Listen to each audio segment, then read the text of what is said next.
público asistente, ya estamos de regreso. Quiero darle la bienvenida a quien se acaba de conectar en estos instantes para la segunda conferencia del día de este quinto día de la Muestra Internacional del Cebú Mexicano, edición virtual 2020. Bien, y esta segunda conferencia del día titulada El equilibrio y la selección en el mejoramiento genético estará a cargo del señor Fabio Jaramillo de Colombia. Él es juez internacional de ganado Brahman y tercera generación de criadores de Brahman. El señor Jaramillo estudió Derecho, tiene también estudios de Marketing en Fort Lauderdale College, así también en la Universidad Javeriana de Planificación Estratégica. Así también él estudió Ganadería en la Universidad de Texas A&M.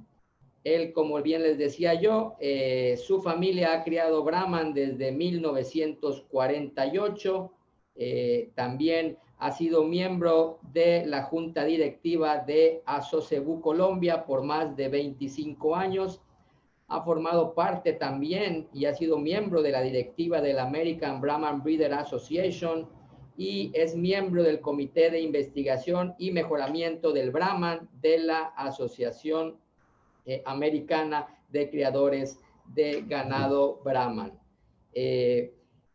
Ha sido también vicepresidente de Asocebú, presidente de Asocebú Colombia en dos términos, en dos periodos, perdón.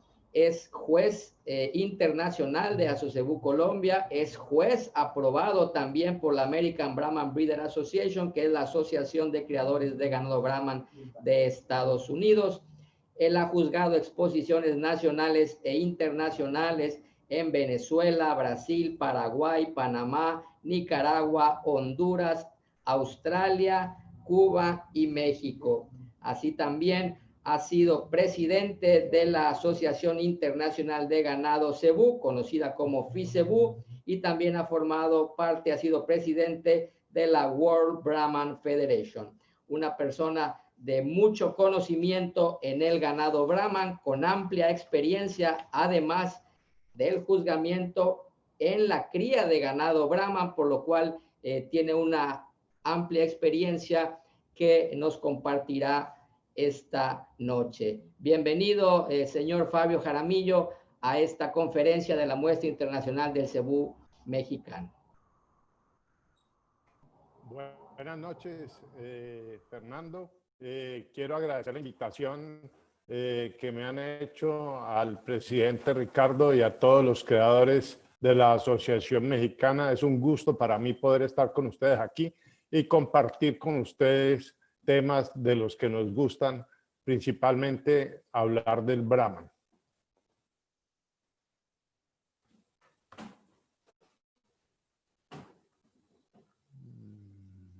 A ver.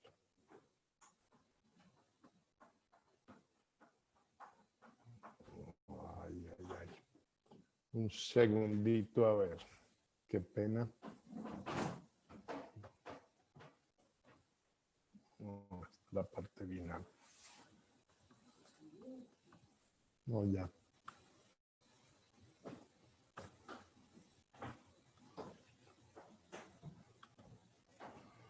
Bueno, hoy vamos a hablar de lo que es el equilibrio en la selección y el mejoramiento genético. El parecido entre padres e hijos es lo que nos permite hacer selección. Si no hubiera este parecido, no hubiera manera de poder hacer un mejoramiento genético porque no sabríamos qué toro usar o qué vaca usar para mejorar una determinada característica o un conjunto de características.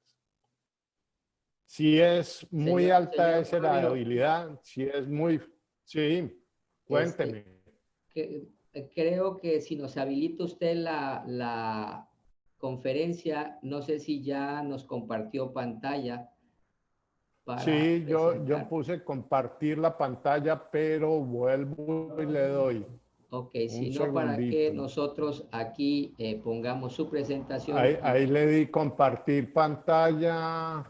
Búsquela nada más y no. selección. Ahí está. Y exactamente. Ahí entro ya, Bueno, señor ok. Fabio. Ahí está ya. Bueno, Ya usted la maneja. Muchas bueno, gracias. perfecto. Qué pena con ustedes.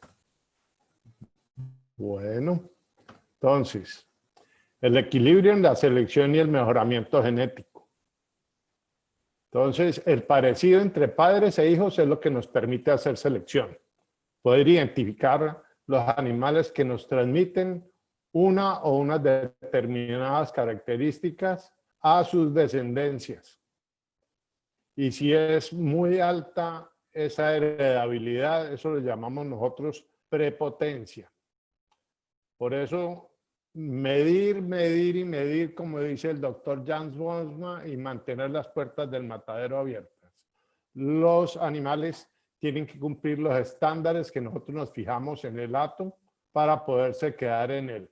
Si no cumplen ese estándar, de acuerdo a las medidas fijadas, esos animales los tenemos que descartar, ya sea para la venta, para reproducción o para sacrificio. Entonces, lo que es medible es susceptible de ser comparado. Lo que puede ser comparado es susceptible de ser mejorado. Y esa es la base. Nosotros recogemos información, comparamos, miramos y vemos a ver cuáles son los animales superiores para poder ir mejorando. ¿Cuáles son las medidas a tomar? Deben ser las que más afectan la rentabilidad del hato. Se debe tener en cuenta cómo son las correlaciones entre las diferentes características a medir. Voy a poner un ejemplo. En la longitud, si tenemos la medida de la longitud total del animal, la correlación es muy alta si tomamos la longitud del tercio medio o la longitud del anca. Entonces, ¿para qué tomamos 3 medidas cuando con una y sus correlaciones podemos tenerlas todas? Entonces, medimos la longitud total del animal. Yo creo que todos ustedes conocen este coliseo. El objetivo de los creadores de ganado será la búsqueda de herramientas que permitan obtener los mejores animales con genes que puedan ser fijados en su descendencia y que expresen en ellos las características de fertilidad, desempeño y rentabilidad, manteniendo un equilibrio en la selección. ¿Qué quiere decir esto? No podemos seleccionar por características individuales. Esa selección de características individuales se llama el método del tándem. Por ejemplo, puedo seleccionar solo por una gran ganancia de peso. ¿En qué termino? En que los animales cada vez van creciendo más y se van desadaptando más al potrero. Entonces, mantienen menos bien su condición corporal, la fertilidad se va bajando y termino por tener unos animales que no son productivos. O por leche o habilidad materna. Entonces, ¿qué pasa? Mucha habilidad materna, la vaca pierde condición corporal muy rápido, no preña rápidamente, los intervalos entre partos se me vuelven más largos y voy descuidando otras características. Entonces, la selección tiene que ser como una mesa con sus 4 patas bien cuidadas. Si solo me preocupo por una pata y esa pata va creciendo, voy desequilibrando la mesa hasta que la mesa se me cae. Entonces, el equilibrio tiene que existir y tenemos que medir las diferentes características para poder mantener ese equilibrio. ¿Qué herramientas utilizamos nosotros para hacer esa selección? Los registros de producción, que son las tarjetas de datos, y los software que hay para manejo de ganado. Las asesorías especializadas, como dicen, 4 ojos ven más que 2, 2 personas piensan mejor que una sola y siempre uno conversa y recibe información que le puede servir para su trabajo en el hato. Programas de mejora genética, pruebas de desempeño. Las nuestras en Colombia las hacemos en base a pastoreo, porque es donde mantenemos la mayor cantidad de ganado. Allí podemos identificar animales superiores. Hay pruebas conjuntas de diferentes fincas manejadas por la asociación o hay las pruebas individuales por criador. y las evaluaciones genéticas. Nosotros en Colombia tenemos la evaluación genética desde el año 98, cuando fui presidente la primera vez de la Asociación CEBU, inicié ese programa. En Estados Unidos se iniciaron en el año 88, cuando era miembro de la Junta de la Asociación Americana. Insistí que ya las otras razas lo tenían hasta que se llevó a cabo esa prueba de evaluación genética para la raza Brahma. También las biotecnologías, genotificación y pruebas de parentesco para poder estar seguro de cuáles son los padres, cuáles son las crías y qué es lo que un progenitor transmite a su descendencia. Los marcadores genéticos para identificar las diferentes características y las evaluaciones genómicas. El objetivo de la selección entonces será identificar los ejemplares que van a producir la nueva generación, teniendo en cuenta estas 4 patas: fertilidad, habilidad materna, conformación y desempeño. Entonces, la fertilidad la medimos por la edad del primer parto, pero de acuerdo a la edad que tengamos fijada para entrar las hembras al acto. Por ejemplo, en el caso nuestro, entran a los 22 meses. Si está pariendo de 22 y 9, 31 meses, pues está supremamente bien, preñó ahí mismo que entró. Pero si se va mejorando, entonces tengo una que la edad del primer parto está en 40 meses, ya no me sirve, porque es una novilla demorada. El intervalo entre partos.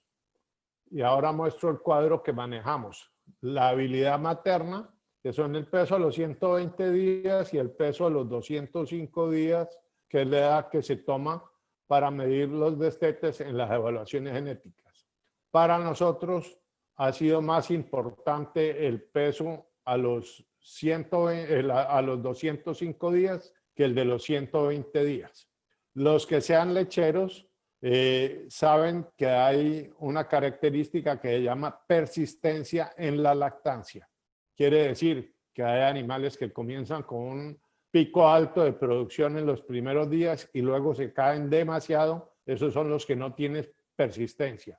El que mantiene su producción hasta el final, ese es el que tiene persistencia. Entonces, para mí es más importante medir el peso, tomar en cuenta el peso de los 205 días que el de los 120. En las evaluaciones genéticas se toma el de los 120 días. Yo personalmente no lo tengo en cuenta porque, por lo que les digo, animales, vacas que no tengan persistencia o las hijas de un toro cuya persistencia no sea buena, no me sirve. La conformación. Tengo en cuenta la clasificación lineal que nosotros la desarrollamos aquí en Colombia a través de ASOCEBU, la bovinometría y la composición corporal. Ahora hablamos de eso. El desempeño es el peso y sus ganancias diarias. El temperamento, que para nosotros es muy importante porque animales mansos aumentan más peso que los animales nerviosos. Y la eficiencia en el consumo alimenticio, que desafortunadamente nosotros no tenemos aquí en Colombia, no la podemos obtener sino a través de las evaluaciones genéticas o genómicas. Y yo los quiero felicitar a ustedes por ese programa que ya tienen y que les está funcionando de la medición de la eficiencia. Entonces, entre todas estas características es lograr un equilibrio entre productividad, conformación y rusticidad, porque los animales tienen que ser adaptados al medio donde se crían. Se debe recoger la información, debe sacarse estadísticas que permitan hacer análisis, se debe poder llegar a conclusiones que permiten hacer rentable nuestra actividad, determinar cuáles son los objetivos y ejecutarlos. Entonces nosotros desarrollamos el programa aquí que tenemos de selección para poder identificar las diferentes características. Tenemos el número del animal, la fecha de nacimiento, la edad actual, la raza si es Brahman o Buserá, porque tenemos ambos, el sexo, el padre, la madre, el abuelo materno, o sea, el componente de pedigrí, el peso al destete, la fecha del destete, el peso ajustado los 205 días, el índice de peso en comparación con sus contemporáneos, la edad del destete y el puesto que ocuparon dentro de su grupo de contemporáneos. También calificamos el temperamento de los animales, el ombligo o el prepucio, el ombligo en las hembras, el prepucio en los machos, la caracterización racial, la conformación, la musculatura, los aplomos, y esto nos da una calificación total de conformación.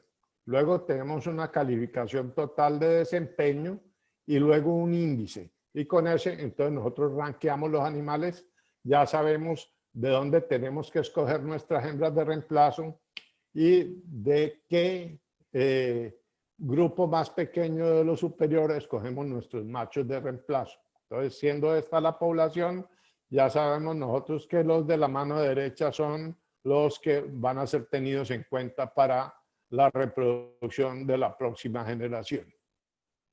Es importantísimo entonces saber la parte de fertilidad y desarrollamos este cuadro con Daniel, mi hijo, donde tenemos el número, el sexo, la edad, la fecha de nacimiento, la raza, la madre, el padre, el peso que ella tuvo al destete, el número de partos que nos ha dado y principalmente cuál es el aporte de kilos por año que esa vaca nos hace. Allí nosotros podemos identificar entonces cuáles son nuestras vacas superiores, cuáles son las vacas inferiores, hacer descartes y también hacer escogencias para dejar reemplazos.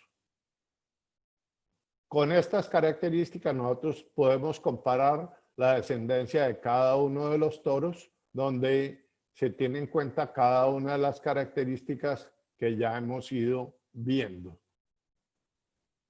Como enseñanza de Edgar Hodgins, los grandes toros reproductores son hijos de grandes vacas. Y les cuento como anécdota, muchas veces voy con amigos que compran ejemplares en Hodgins, por ejemplo, y dicen, no, es que el que yo escogí es mucho mejor que el que ellos escogieron para dejar de reemplazo. Y fenotípicamente eso puede que de pronto sea cierto. Lo que sí no es cierto es que la mamá del que el amigo mío compró sea mejor que la mamá del que ellos dejaron de reemplazo, porque al final lo que uno está multiplicando en las crías del toro es una réplica de su madre. La selección de los toros es cerca del 90% del mejoramiento genético. El padre y las tres últimas toros en el pedigrí de la vaca completan el 87% de la influencia genética. Y como dijo el doctor Joel, es muy importante la vacada y esa es la base.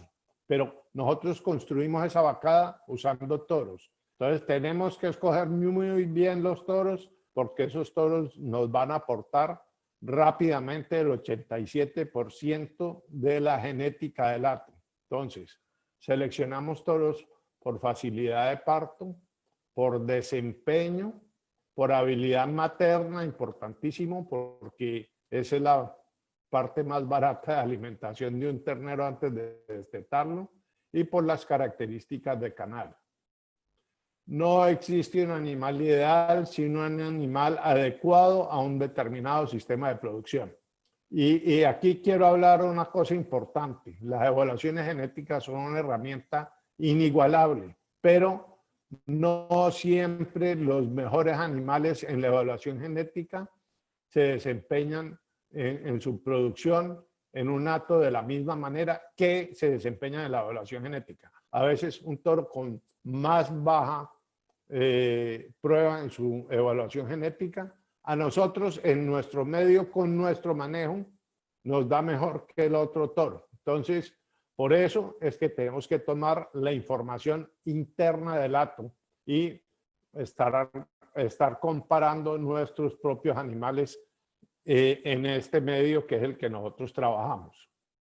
La fertilidad es la característica que afecta en mayor grado la rentabilidad del hato. Es 5 veces más importante que el desempeño, que es el segundo. Y nuestros hatos comerciales en toda Latinoamérica tienen solamente el 50% de nacimiento. Es decir, una vaca no da sino una cría cada 2 años. Esa es la característica que nosotros debemos mejorar con mayor certeza, con más ahínco, si queremos hacer más rentable nuestra explotación ganadera. Entonces, repito, desde el punto de vista económico, el desempeño reproductivo es 5 veces más importante que el crecimiento, que es la segunda característica que más afecta la rentabilidad del hato. La habilidad materna, importantísima, pero no podemos seleccionar, como dijimos, solo por habilidad materna. Tenemos que seleccionar por un equilibrio, claro, teniendo siempre en cuenta que la habilidad materna es fundamental. Para esa buena habilidad materna, para que esa habilidad materna dure un buen tiempo, necesitamos que las ubres sean buenas, que las ubres sean correctas. Esto es una ubre de Brahman y de vacas que han hecho 3, 4, 5 partos.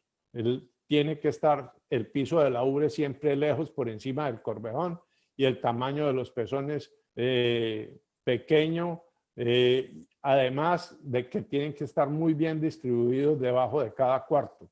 Eso evita daños en la ubre y eso evita mastitis y eso permite que el ternero pueda mamar más fácil y más rápidamente, especialmente cuando está recién nacido y necesita de ese calostro que es tan importante para la vitalidad y viabilidad de esos terneros. La precocidad, tanto en la parte de fertilidad como en la parte de musculatura. La musculatura tiene que ser diferente en machos y en hembras.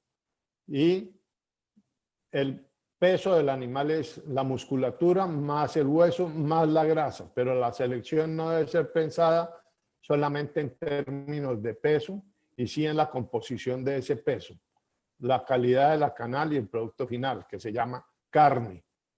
Entonces, desafortunadamente, no siempre los animales de exposición con esa sobrecondición a la que los llevamos son los mejores en producir musculatura. Y lo que es importantísimo es que la uniformidad del hato, la uniformidad de las crías y especialmente la uniformidad de las crías de cada toro sea la mayor posible, porque de lo que se trata es de tener una genética de poblaciones, que se vaya mejorando todo el nivel del hato. Se debe buscar mejorar el promedio de todo este hato. La selección no debe ser basada en la búsqueda de individualidades. Desafortunadamente, cuando nos dedicamos solamente al trabajo de las exposiciones, de obtener campeones, pues lo que trabajamos es solamente en producción de individuos. Pero para la ganadería en general, para nosotros como multiplicadores de genética hacia abajo, como lo explicaba el doctor Joel en su pirámide, es importante que nuestra vacada pura, registrada, tenga un muy buen promedio, el cual nosotros le podamos pasar a los siguientes en la cadena de producción, a los multiplicadores y a los productores finales. Pasos que se deben seguir al analizar los animales: una visión de conjunto, una revisión individual, una vista frontal, una vista por encima y una vista por detrás. Con estas características nosotros tomamos las calificaciones que ya explicamos atrás.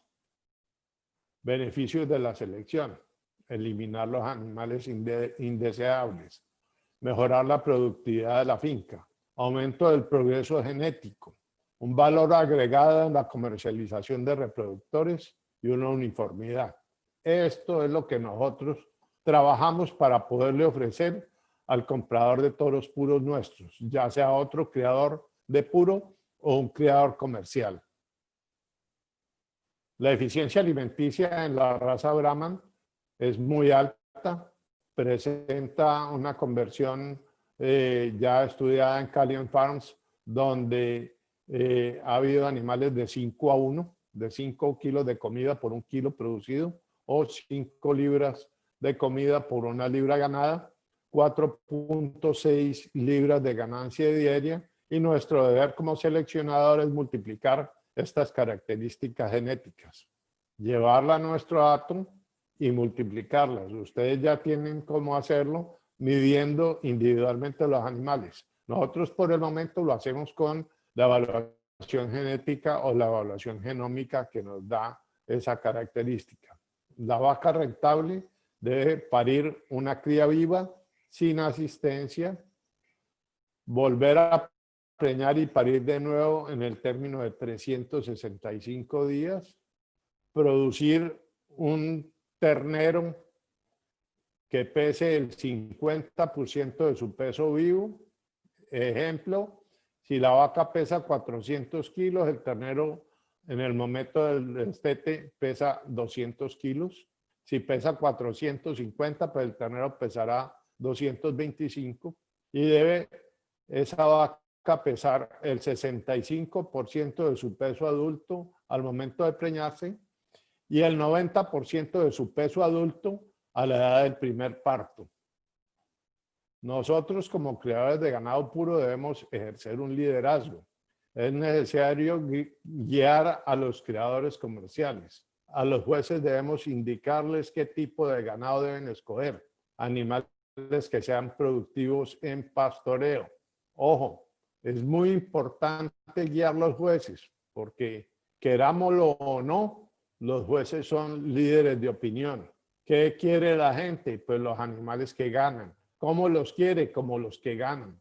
Entonces, por favor, indiquémosle a los jueces cuál es el tipo de ganado que está siendo productivo para nosotros en nuestras explotaciones ganaderas y que por favor guíen su juzgamiento hacia ese tipo de ganado. Los despajes de novillas, la selección de las hembras de reemplazo para el hato, porque como hablábamos y habló el doctor Joel, las vacas son parte fundamental de nuestro desarrollo de empresa como ganaderos. Entonces, nosotros dejamos el 20% del total del hato en hembras para reemplazo. Es decir, si manejamos 100 vacas, dejamos 20 novillas para reemplazar. ¿Qué quiere decir esto? Que cada 5 años nosotros estamos renovando nuestro hato, lo cual nos da una buena aceleración en el mejoramiento genético. El descarte por mala conformación, tenemos que hacerlo. Descarte al destete por bajo peso, los que no tienen buen rendimiento, de acuerdo al promedio de la finca y especialmente al promedio del grupo contemporáneo. Descarten el por destete por baja ganancia, igualmente comparado con los pesos de la finca y comparado con los contemporáneos. Descarte por demora en preñarse, lo que hablaba de la novilla que pare de 31 y la otra que pare de 40 meses. Pues la que se pare de 40 meses para nosotros es un descarte. Descarte por no levantar bien la primera cría. Después de años de trabajo, de siempre tener en cuenta esa característica de habilidad materna, lo que tenemos que descartar por ese motivo es muy poco. ¿Cómo seleccionar para llegar a esos objetivos? Seleccionar para un peso moderado al nacimiento. Hay una correlación muy alta entre el peso al nacimiento y el peso a la edad adulta. Este no debe ser mayor al 7% del peso de la madre. Esto se consigue haciendo programaciones dirigidas, utilizando las evaluaciones genéticas para no incurrir en toros que produzcan crías muy pesadas al nacimiento. Hacer un mayor énfasis en la conformación ideal ayudado por el ultrasonido para medir musculatura y cobertura de grasa, así como el genoma o los marcadores genéticos. No se debe tener como base para esta selección el mayor desempeño como característica única, pues el resultado son animales de excesivo tamaño, baja productividad y adaptación. El toro, el fenotipo es lo que aparenta ser, el genotipo es lo que debería ser y sus crías lo que en realidad el toro es. Entonces, por eso es que tenemos que medir, identificar y comparar cada una de las crías de cada uno de los toros para poder determinar cuáles son mejores que las otras e ir encauzando nuestra selección para ese lado.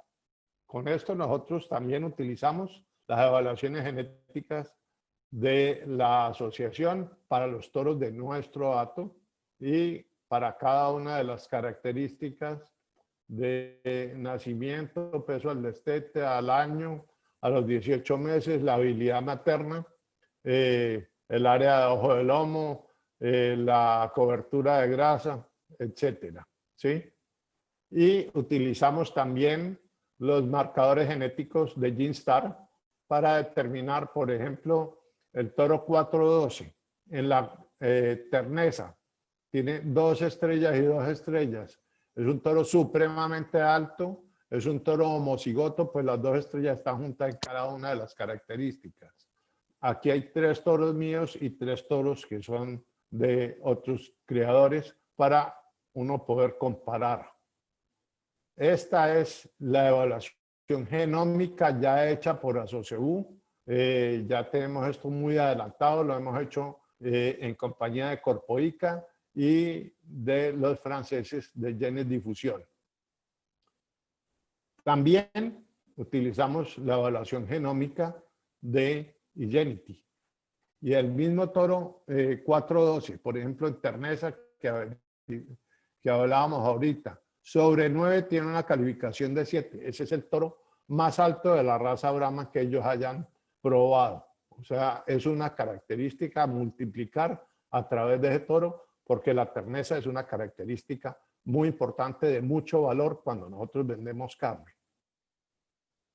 ¿Cómo es el manejo de nuestros animales? Tenemos una temporada de inseminación que arranca un poco antes de la temporada de monta y dura solo 45 días, porque aún con 3 rondas de inseminación y haciendo sincronizaciones, nunca se logró pasar de un 50% de preñeces.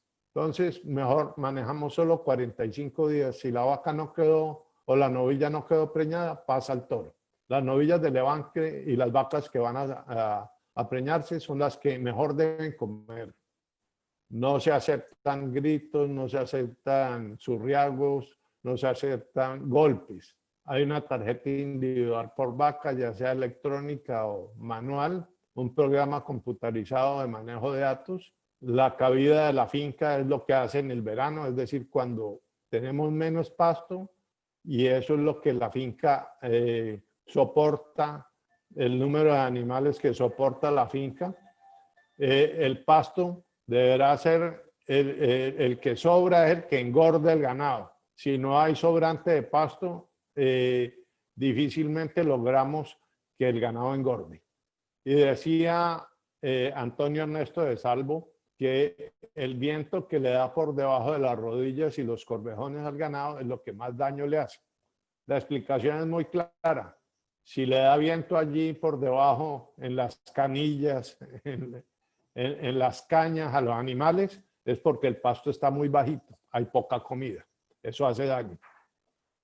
La programación de vacas, de las vacas vacías y las novillas de vientre, es un trabajo importante en los criadores de puro para poder no incurrir en excesiva consanguinidad, porque sí podemos manejar consanguinidades medias o bajas buscando una homocigosis, mantener un inventario de vientres hábiles, la selección de los toros para usar, que es fundamental, porque no nos podemos solo encerrar en los toros que tenemos. Yo utilizo muchísimo los toros criados en la finca, pero también selecciono algunos toros de afuera que tienen alguna característica que yo quiera mejorar o introducir a mi hato. Si esa característica no la tengo, de la nada no va a salir. Tengo que traerla de afuera. Pero me enseñaba Edgar Hodges, si ese animal utilizado de afuera le produjo machos buenos, deje esos machos. Si le produjo hembras buenas, deje esas hembras. Si no le produjo nada bueno, no importa que sea hijo de ese toro que era muy importante, o campeón, o primero en la evaluación genética, o lo que sea, no deje nada, porque no cumple los estándares de su hato. La revisión de hembras al destete y el levante para escoger los reemplazos y las novillas de venta. Igualmente los toros que se descartan. Crear un mejoramiento continuo de nuestro ganado respaldado en estudios genéticos que beneficien la industria ganadera del país, que sea rentable para nuestros clientes, que se convierte en nuestros socios de éxito. Si yo trabajo bien y tengo buenos resultados, mi ganado se desempeña bien, la fertilidad es buena, la habilidad materna es buena, los animales tienen una muy buena longevidad, pues eso es lo que yo le estoy pasando a mi cliente cuando le estoy vendiendo reproductores o hembras para la reproducción. Y por supuesto que nuestra explotación sea rentable. Igual, si logro que la mía sea rentable y con unos costos bajos y de una manera fácil de manejar, pues fácilmente la puede replicar el creador comercial. Al poner fecha a un sueño, ese sueño se convierte en una meta.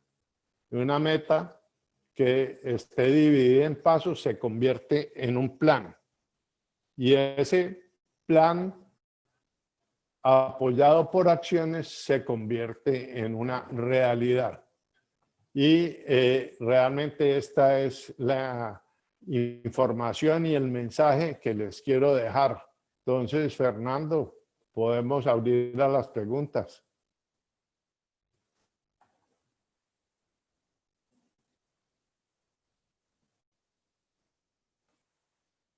Muchas gracias, señor Fabio Jaramillo.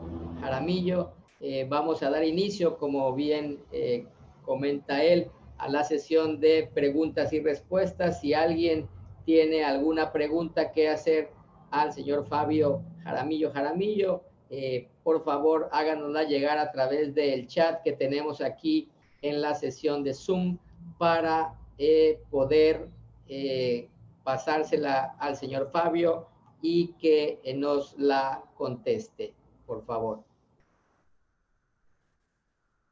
Estamos a la espera. Yo tengo una pregunta, señor Fabio. ¿Qué han encontrado ustedes o qué información ha visto usted referente a la conformación o al tamaño en cuanto al RFI en animales Brahman?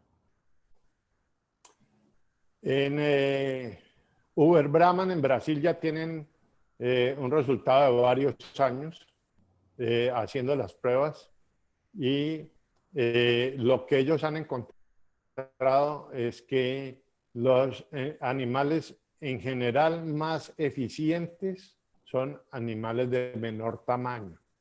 Entonces allí va lo de el método del tándem. No podemos trabajar nuestra selección solo por esa característica porque vamos a terminar con animales muy pequeños. De todas maneras, habrá los animales de muy buena eficiencia y de algo de mejor tamaño, de tamaño medio o de medio hacia grande. Y si nosotros logramos identificar a esos animales, pues esos son los que nosotros debemos proceder a multiplicar. Por eso es que hay que medir, observar y sacar estadísticas para poder no cometer errores.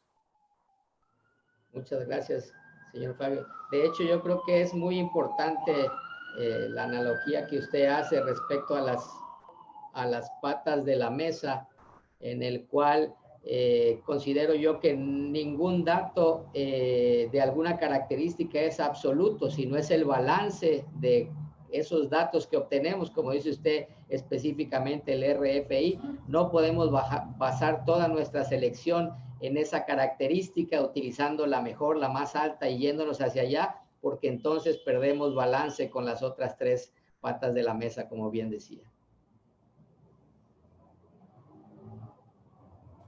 Sí, Fernando, el balance en estas elecciones es una de las características más importantes. Eso es lo que nos permite llevar todo el hato en promedio a un mejor nivel. Así es, así lo considero yo también. Bien, aquí tenemos ya una pregunta, señor Fabio, de Rancho Chapopote. Aunque no mencionó la transferencia de embriones, ¿cómo seleccionaría usted una donadora? Mire, gracias por la pregunta y un saludo. La transferencia de embriones, cuando hablo, digámoslo, de la multiplicación de esas buenas características, pues esta es la herramienta clave para hacer esa multiplicación de características. Comienzo por la enseñanza de Edgar Hodgins, quien fue mi maestro, que me decía, mire, lo más importante de la transferencia de embriones no es obtener un campeón. Lo más importante de la transferencia de embriones es usted poder tener un mayor número de hembras de reemplazo de sus vacas superiores o un mayor número de toros de sus vacas superiores para usted poder escoger sus reproductores. Entonces, sí, es muy importante la transferencia de embriones y cualquiera de los métodos que quiera usar, sea de in vitro o sea por superovulación. Ok, y específicamente, señor Fabio, en cuanto a la selección, ¿qué buscaría usted en esas donadoras que se van a reproducir por fertilización in vitro o por transferencia? En mi caso, tiene que ser una vaca probada, que ya haya hecho su tercer parto para yo poder medir qué tan buena es su producción, qué tan buena es su habilidad materna, cuál fue su edad al primer parto, cuál fue su intervalo entre partos en más de un parto, y eso es lo que me permite a mí identificar las vacas superiores. Con el programa que mostré, yo escojo mis donadoras y allí voy haciendo los cortes, voy listando de acuerdo a estas características que estamos hablando. Yo sé que hay personas que para acelerar el mejoramiento genético corren el riesgo, porque es un riesgo de trabajar para transferencia de embriones novillas, pero para mí seguirá siempre siendo un riesgo. No puedo asegurar, y menos en esta raza que no es tan estable genéticamente en su transmisión, de que esa novilla me va a dar leche, va a tener una buena ubre y va a volver a preñar rápidamente. Muchas gracias, señor Fabio. Creo que es muy importante eso que acaba usted de mencionar, porque pues prácticamente es reproducir, como dice usted, lo que ya está probado, lo que ya uno vio, que produjo, que parió y que sabe uno sus resultados, ¿no? Creo que eso es, como dice usted, es algo básico, simple, pero a final de cuentas muy importante si va uno a reproducir muchos animales de ese tipo, ¿no? Sí, señor. Muchas gracias. Igual tenía yo otra pregunta, señor Fabio. Leí en alguna ocasión en un artículo de usted sobre cuánto más del peso normal de una vaca o de un semental puede uno tolerar en un animal de exposición. Creo que usted nos mencionaba un porcentaje en ese artículo que leí. ¿Cuánto es suficiente en esa, vamos a decir, alimentación para pista o para exposición que normalmente se da a los animales? Mire, comencemos por un dato muy importante de Texas A&M. Un toro debe ser entre un 60 y un 65% mayor, o sea, más pesado que la vaca con que trabaja. Si nosotros encontramos en la bovinometría y el estudio que hicimos ampliamente para determinar cuáles eran las vacas ideales en Colombia y que se midieron vacas en 3 zonas del país donde hay mayor población de datos puros, los valles del Cauca y el Magdalena, la costa norte de Colombia, o sea, la costa Caribe, y los llanos orientales, especialmente su piedemonte llanero, que es la parte de Bogotá hacia el oriente. Allí nosotros medimos las vacas en ganaderías que tenían un número de años suficiente criando. O sea, criadores nuevos donde no pudiéramos tener una profundidad en los datos, no se midieron. Se midieron criadores de mediana y alta antigüedad. De allí nosotros encontramos los datos de todos los animales, hicimos 3 listas. Las vacas que según la visita del técnico, que el técnico aquí en Colombia no solo hace una visita de asesoría, sino que recolecta los datos de información para la evaluación genética y califica la producción de las crías. De esa manera nosotros podemos medir la calidad de las crías de cada toro y de cada vaca. Luego, los pesos al destete de las crías de cada una de las vacas. Y por último, el intervalo entre parto, las vacas con mejores intervalos entre partos. Tomamos el 30% superior de cada una de las 3 listas. Y luego identificamos cuáles vacas estaban en las 3 listas. Esas son las vacas superiores. Buena fertilidad, buena conformación de sus crías y buenos pesos de sus crías. Procedimos entonces a medir esas vacas de alzada, de altura, sobre el anca, 1,42 m. Y pesamos esas crías. En condiciones de preñez, esas vacas pesaban entre 500 y 550 kilos. ¿Sí? Entonces estamos hablando de toros de 800 hasta 880 kilos de peso. Yo no creo que deba ser superior a un 25% y exageradamente un 30% mayor que los animales de potrero. Entonces, una vaca no debe pesar arriba de 650 o cerca de 700 kilos con cuidado para exposición. Y el toro entre 1,000 y 1,100 kilos máximo. Si pasamos de ahí, estamos exagerados. Normalmente en los machos no logramos llegar allá, pero desafortunadamente yo sí veo vacas hasta 900 kilos, lo cual es una exageración. Ok. Muchas gracias, señor Fabio. Bien, aquí tenemos otra pregunta. Dice, si en el momento de adquirir un semental tuviera que decidir entre un hijo de un toro sobresaliente y una vaca promedio, o un toro hijo de una vaca sobresaliente y un toro promedio, ¿cuál sería su decisión?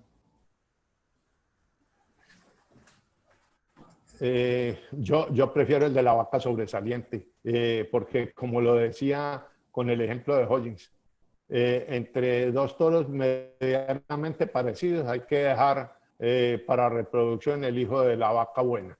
Y si la diferencia no es mucha, así sea superior en conformación y en desempeño el otro toro, yo prefiero dejar el hijo de la vaca buena, porque eso es lo que yo voy a multiplicar en las hembras de reemplazo que voy a dejar. Ok, muchas gracias. Bien, tenemos aquí otra pregunta de Rancho Chapopote.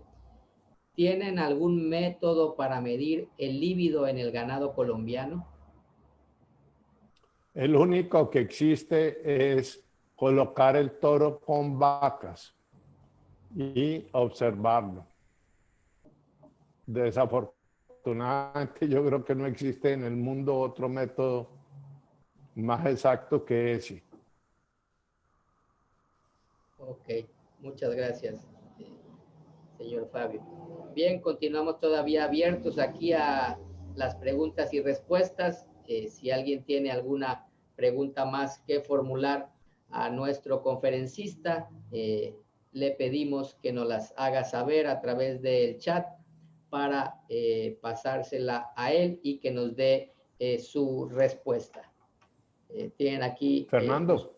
Sí, dígame.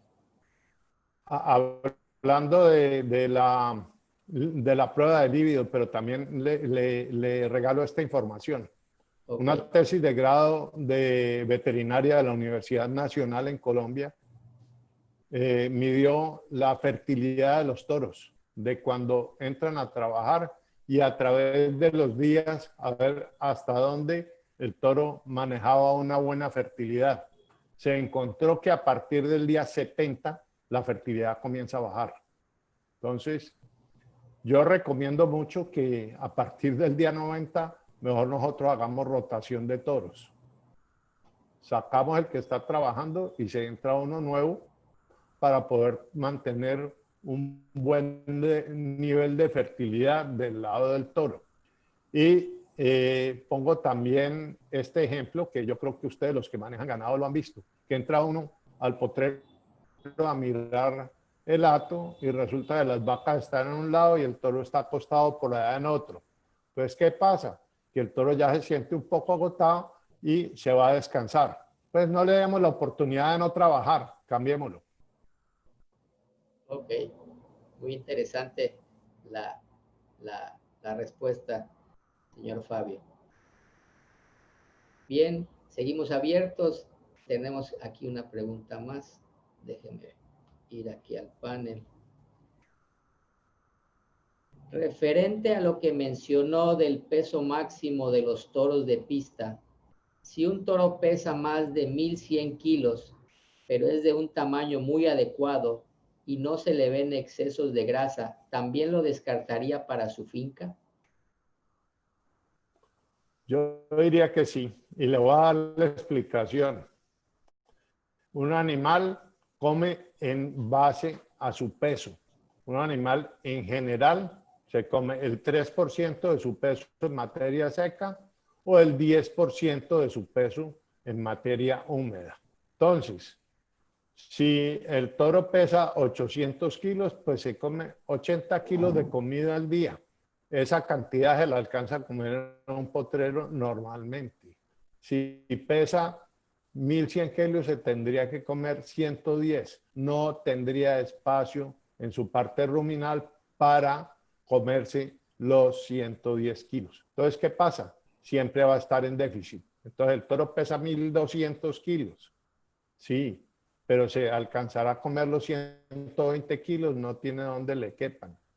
Entonces, siempre estará en déficit en condiciones de potrero. Yo por eso prefiero no utilizarlo. Correcto, señor Fabio. Y tiene sentido porque estamos hablando de la calidad de ese forraje que va a alimentar al animal y como dice usted, no tendría la capacidad para poder almacenar tanta comida para poder mantener esa condición de peso, ¿no? Sí, sí, tenemos que pensar en que nuestros cebuinos son muy eficientes en la conversión de forrajes de baja calidad, porque eso es lo que nosotros normalmente les damos, son animales adaptados a las pasturas tropicales. Los no adaptados a las pasturas tropicales, los Bos Taurus, no se adaptan aquí, no son capaces de sobrevivir, puede que sean mucho más eficientes en otras características, pero en nuestro medio no se van a desempeñar, no sobreviven. Entonces, tenemos que pensar en animales que se adapten y sean productivos en nuestro medio. ¿Cuál es el sistema más barato de producción? En base a pasto. Entonces, tenemos que pensar en que se puedan alimentar y ser productivos y rentables con solo pasto. Interesante. Y como dice usted, el sistema va a definir el tipo de animal, ¿no? Que necesitemos. Exactamente. ¿No? Excelente. Así es. Bien, no sé si tengamos alguna otra pregunta. Estamos ya cerca de concluir esta ronda de preguntas y respuestas. Si tienen alguna otra pregunta, favor de formularla aquí a través de el chat. Muy interesante toda esta información. De hecho, una razón por la cual el señor Fabio Jaramillo está hoy aquí es precisamente por esos conceptos de eficiencia que maneja él en su ganado, de selección hecha para un sistema a pasto basado en los criterios que nos hagan un sistema rentable de poder tener el ganado Brahman. Entonces, creo que es muy importante escuchar todos los conceptos que él tiene y todas las razones como esta que nos dio sobre el animal de mucho peso, con una cuestión simple, con una respuesta simple, que es la capacidad de lo que él va a consumir y que es en base a su peso, que obviamente es el peso que tiene que mantener para poder sobrevivir. A ver, creo que tengo por aquí otra pregunta.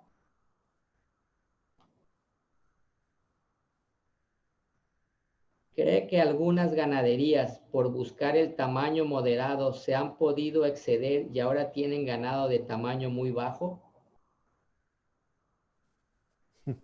No es que lo crea, estoy seguro, pero eso es más que todo inducido por los resultados de exposiciones. Yo diría que si llevan los datos y van escogiendo los animales productivos, no creo que lleguen allá. Pero desafortunadamente, como hay toros que producen muchos campeones y con el límite de peso que voy a contar una historia. Esa teoría de que midiéramos y pesáramos los animales, las dos, medir y pesar los animales para que entren a la pista y que tengan una medida entre una altura y otra de acuerdo a cada una de las edades.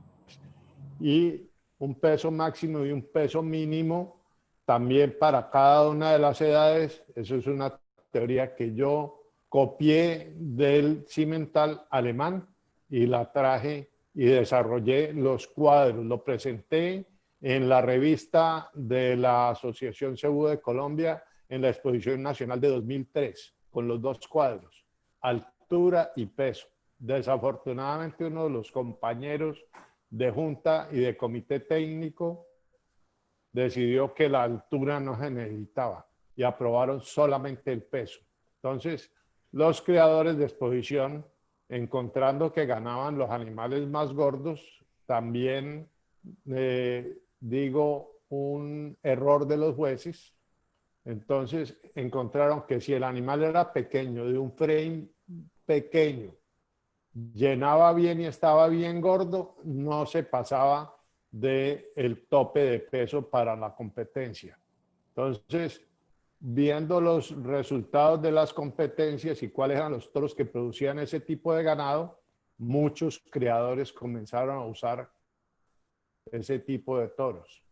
En Colombia, el toro que más premios ganó también fue el más utilizado y fue el de mayor número de hijos registrados en la asociación y ha sido, yo creo que los 3 últimos años, el mismo toro. Desafortunadamente, cuando miramos las cañas del toro, son unas cañas muy cortas. La conformación del toro en su caracterización racial es espectacular. En su musculatura también es sensacional. El prepucio es bueno. Desafortunadamente, las patas son con tendencia a rectas. La habilidad materna en su evaluación genética es muy bajita y ya por observación hemos visto que muchos de sus crías los ligamentos de la ubre no son buenos y las ubres se les caen desde el primer parto a un buen número de sus vacas.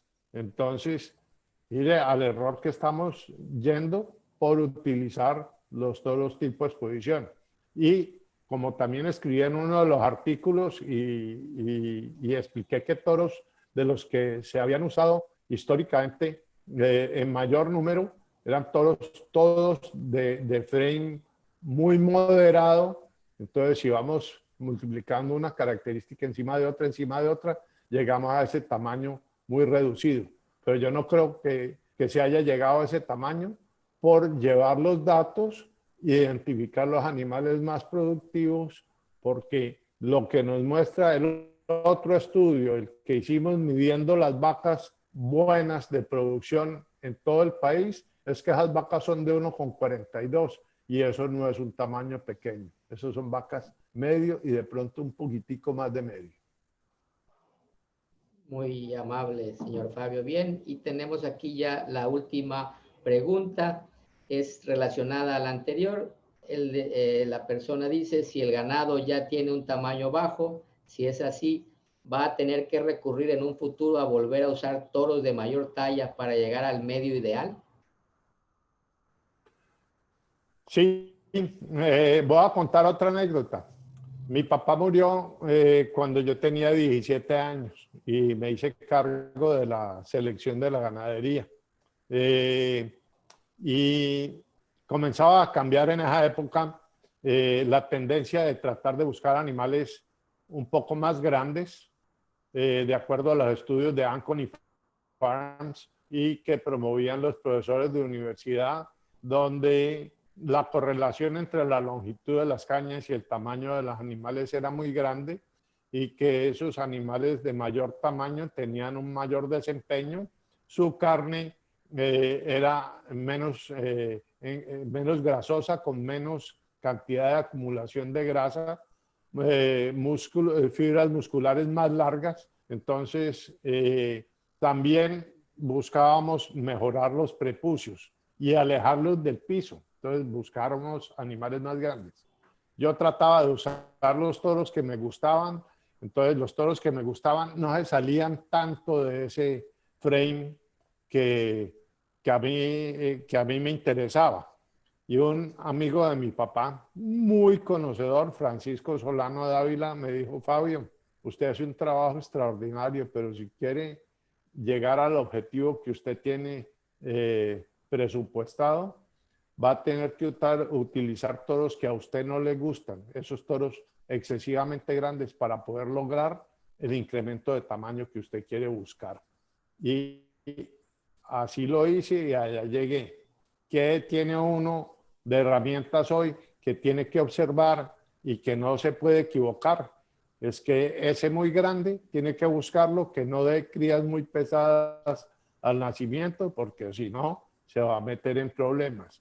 O va a meter en problemas a los creadores comerciales a los cuales usted le venda ganado y utilicen especialmente hembras cruzadas con animales tauros, porque van a tener problemas de parto.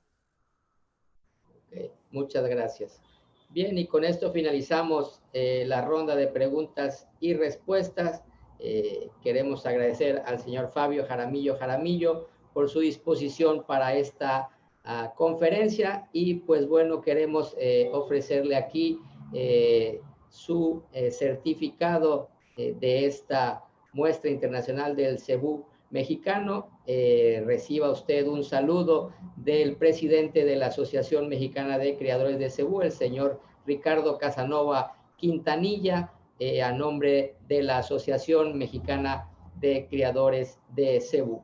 Muchas gracias, señor Fabio, por su tiempo, por sus conocimientos y sobre todo por su disposición de compartirnos sus experiencias a los ganaderos mexicanos. Un saludo para Ricardo y un agradecimiento por esta invitación. Igualmente para usted, Fernando, un saludo y un agradecimiento y es con mucho gusto, siempre a sus órdenes.